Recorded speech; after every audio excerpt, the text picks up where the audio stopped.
Jusqu'à 20h sur Europe 1, votre grand journal du soir avec Mathieu Béliard. Bonsoir Sonia Mabrouk. Bonsoir Mathieu, bonsoir à tous. Un peu de recul avec votre invité Sonia sur l'actualité, sur les polémiques, le regard du philosophe et académicien Alain Finkielkraut, auteur d'un ouvrage collectif intitulé Des hommes et des animaux chez Stock. Un livre dans l'actualité au moment où l'on parle beaucoup de la cause animale. Bonsoir Alain Finkielkraut. Bonsoir.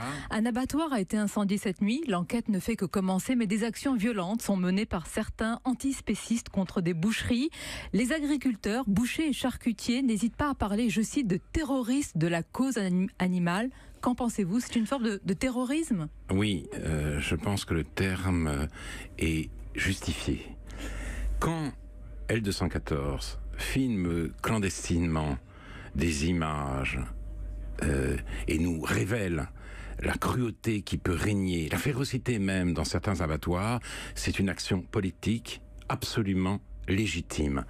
Parce que ça nous ouvre les yeux et ça oblige les abattoirs à adopter de toute autre pratique. Mais là, on tombe dans le terrorisme pur et simple. Le mot est justifié parce que renaît un lien que l'on a déjà étudié entre pitié et terreur, si vous voulez. La pitié conduit, si elle n'est pas équilibrée par la réflexion, elle peut conduire à une vision morale du monde. Il y a d'un côté ceux qui souffrent, avec les pauvres, et en l'occurrence avec les bêtes, et de l'autre côté, les indifférents, les féroces, les cruels.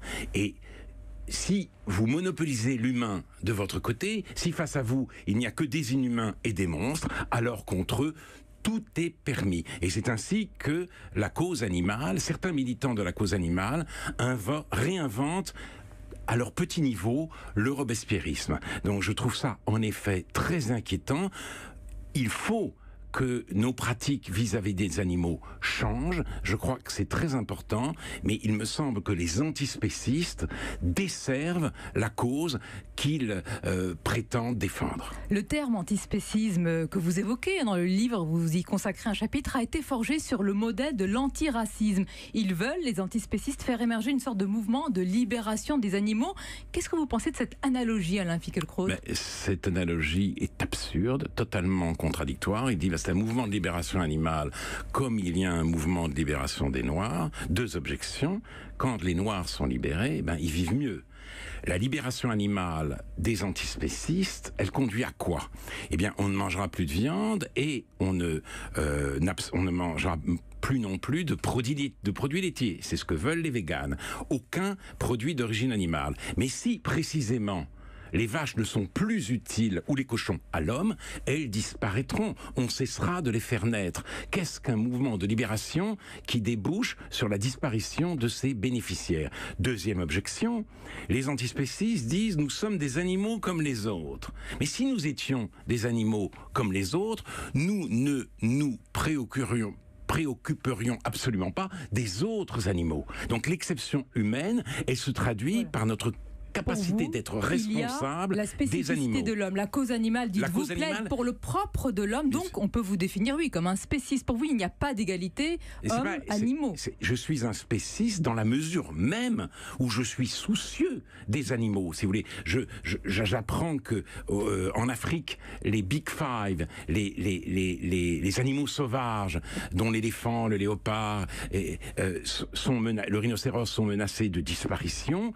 J'en souffre. Je pense qu'il faut agir contre cette dérive, ce processus, mais c'est évidemment en tant qu'homme, et c'est la spécificité humaine qui se manifeste dans ce souci, cette inquiétude et cette responsabilité. Vous souffrez parfois, vous l'avez dit, de la souffrance des animaux, mais vous ne souffrez pas ou vous vibrez même pendant un spectacle de corrida. Vous avez reçu, Alain Finkielkraut, des lettres d'injures et de déception, beaucoup de lettres, après avoir confessé cela, avoir vibré pendant un spectacle de corrida.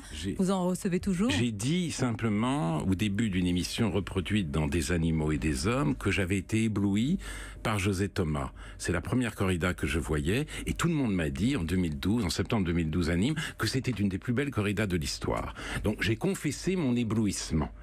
Et ça m'a été très violemment reproché, mais je ne milite pas pour la corrida. D'ailleurs, dans cette émission, s'opposait Francis Wolff, qui a écrit une philosophie de la corrida, et Elisabeth de Fontenay, qui est très hostile, qui est même favorable à l'interdiction de la corrida.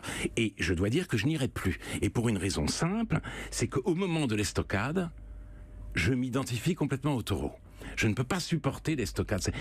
Je ne peux pas. Mais d'un autre côté, quand les militants anti-corrida vous expliquent que les spectateurs de la corrida sont des pervers, des dégénérés, que, si vous voulez, et qui souffrent d'un défaut d'humanité, je suis révulsé. D'abord parce que je ne crois pas que Federico Garcia Lorca, Picasso ou Goya étaient moins civilisés que les militants du crack. Je pense que c'est absurde. Je n'aime pas non plus les voir accuser les toreros de tricherie, comme si c'était des imposteurs. Ils prennent des risques énormes. C'est important. Et donc, voilà, c'est tout mais cela vous restez un défenseur de la cause animale, un amoureux des animaux, mais vous ne faites pas acte de militantisme. Si, peut-être un jour je militerai. Vous êtes un militant. Non, je ne suis pas un militant aujourd'hui, mais s'il le faut, je le ferai.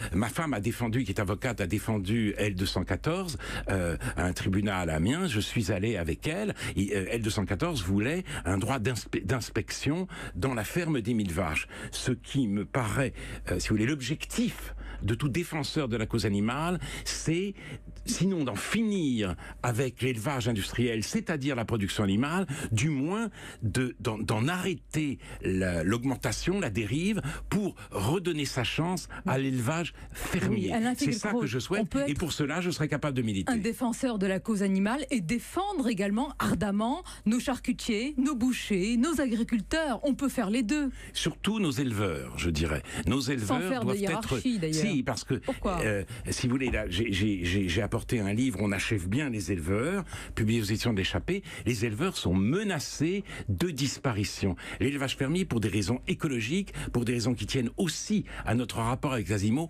doivent être défendus. Il faut que nous continuions à vivre avec les animaux. Les bobos urbains véganes n'en ont rien à faire. Ils veulent se trouver beaux et bons dans leur miroir, si vous voulez. Ce sont des castafieurs de la cause animale, et peu importe si c'est au prix même de la disparition des animaux. Je crois que les animaux doivent pouvoir vivre avec les hommes. C'est dans le cadre de l'élevage que c'est possible aujourd'hui, et c'est effectivement, je crois, une bonne raison de militer. Je voulais qu'on consacre une grande partie de cette interview à ce sujet qui me paraît important. Il y a d'autres sujets qui génèrent beaucoup de débats et de polémiques. Je voudrais vous faire réagir, Alain Finkielkraut, au clip « Pendez les Blancs » d'un rappeur inconnu qui a été vivement dénoncé comme étant du racisme anti-blanc de sa part. Mais faut-il, si on prend un peu plus de recul, généraliser et parler comme certains le font d'une idéologie anti-blanc qui se propage en France? Il y en a, et en tout cas dans le rap, si vous voulez, parce que tout le monde, si vous voulez, s'indigne, s'époumonne, etc. Mais il suffit de lire les paroles du rap moyen. Lui, il va un pas trop loin, mais si vous voulez, Christian Godin, dans un livre, La démoralisation, a rassemblé un certain nombre de paroles du rap. Eh bien, on peut lire par exemple une chanson de 113, faut les balayer, les porcs qui représentent l'ordre en France, Salif, Poitiers brûle, et cette fois-ci pas de Charles Martel, on vous élimine puisque c'est trop tard, la France pète, j'espère que t'as capté le concept. Et ministère amer, j'aimerais voir brûler Paname au napalm sous les flammes façon Vietnam. J'ai envie de dégainer sur des faces de craie.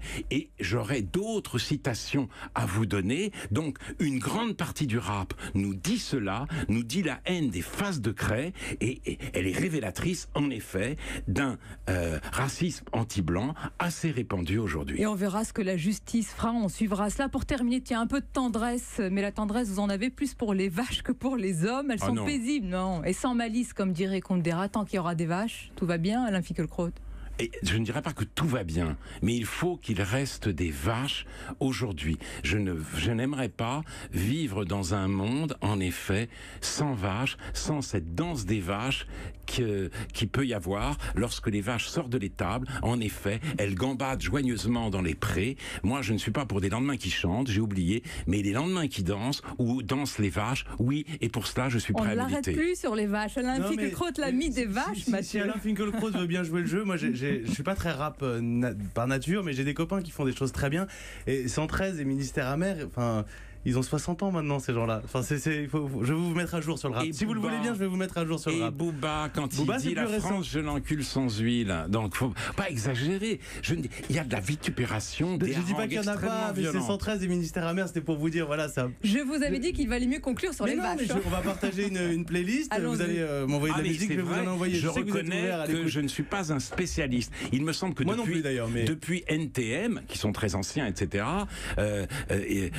qu'est-ce qu'on attend pour foutre le feu? Il y a une violence dans le rap dirigée contre la France ou une certaine partie de la France, et donc ne pas s'étonner que ce Conrad puisse aller aussi loin. C'est tout ce que je dis. Merci. Mais Alain il y a sans doute sur les vaches, d'autres formes de rap. Et tout. Merci d'avoir été l'invité d'Europe 1. Merci Mathieu. Merci, on a parlé d'élevage, de corrida et même de hip-hop avec Alain Finkielkraut ce soir. Tout arrive. Merci, 19h20.